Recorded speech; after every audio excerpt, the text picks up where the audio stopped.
J'ai un ami qui est handicapé et qui est tombé assez malade, vraiment. Donc, il était hospitalisé pendant presque 2 mois. Mais à la fin, bon, tout le monde me disait, oui, elle doit continuer son réhabilitation. Mais le problème, c'est que pour elle, il pourrait rentrer à la maison. L'assistante là, elle me demandait, vous pouvez le prendre chez vous? Je dis, oui, je peux le faire un peu temporairement, mais normalement, légalement, il ne peut pas être chez moi. Et puis, je ne suis pas infirmière diplômée pour pouvoir surveiller quelqu'un 24/24. Moi, j'ai plein de potes qui vivaient dans la rue. Moi-même, j'ai vécu dans la rue. Et en fait, on est délaissés comme des chiens pourris. Que ça soit au niveau prévention pour les toxicomanes, seringues et compagnie, parce que c'est comme ça qu'on attrape entre autres l'hépatite C. Et bon, moi, de mon côté, voilà, vu que j'ai vécu dans la rue, que maintenant je suis bien, ben, j'essaye d'aider à ma façon mes potes qui sont encore dedans. Et c'est moi qui les renseigne. Bénévolement, sans aucun mandat de rien du tout, sur les possibilités qu'ils ont, échange de seringues, prévention aussi, parce que j'ai plein de copines, des jeunes filles qui tombent enceintes comme ça.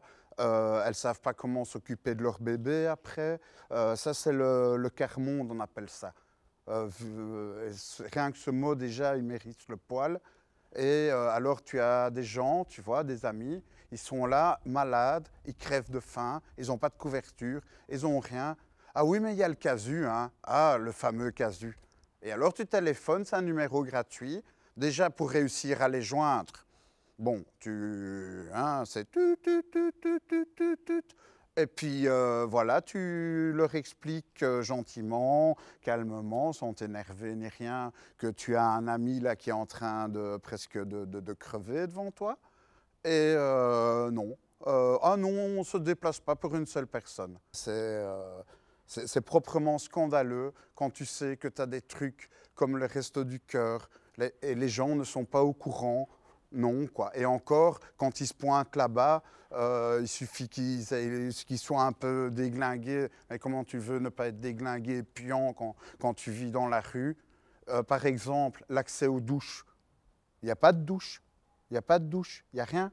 Il n'y a rien au niveau sanitaire, au niveau soins, au niveau... Il n'y a rien du tout. Il y a la Croix-Rouge qui passe une fois par mois.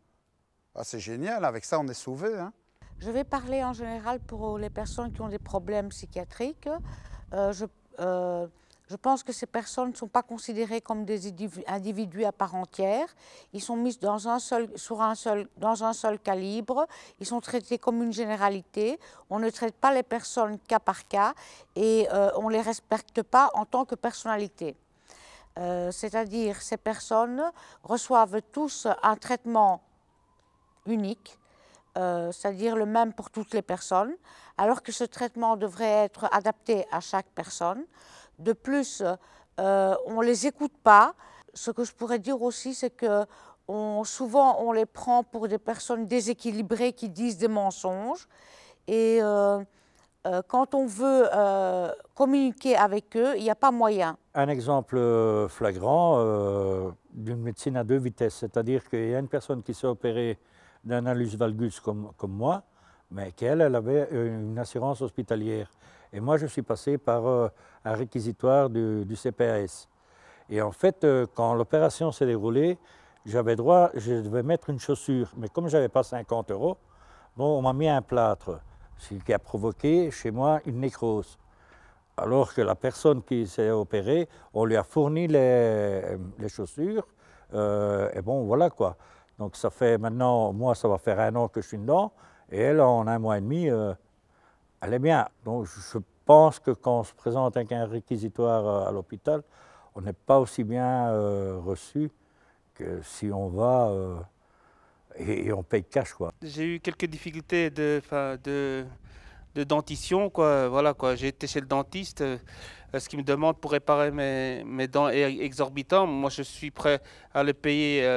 Je veux dire, si j'ai une aide de la mutuelle, mais c'est pas possible. On demande de payer directement à la somme pour soigner tes dents, quoi. Mais moi, c'est plus de 600 €. Je ne sais pas, moi, où est-ce que je vais trouver cet argent, quoi. Du coup, moi, je dois rester avec mes dents dans cet état-là.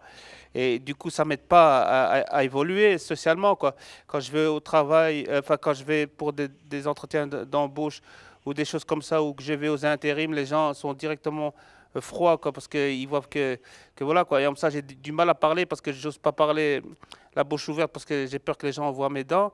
Et des choses comme ça, quoi. Et ça engendre d'autres conséquences, comme j'ai des problèmes de santé au niveau de l'estomac, des choses comme ça. Et voilà, quoi, des problèmes rénaux, et voilà, quoi.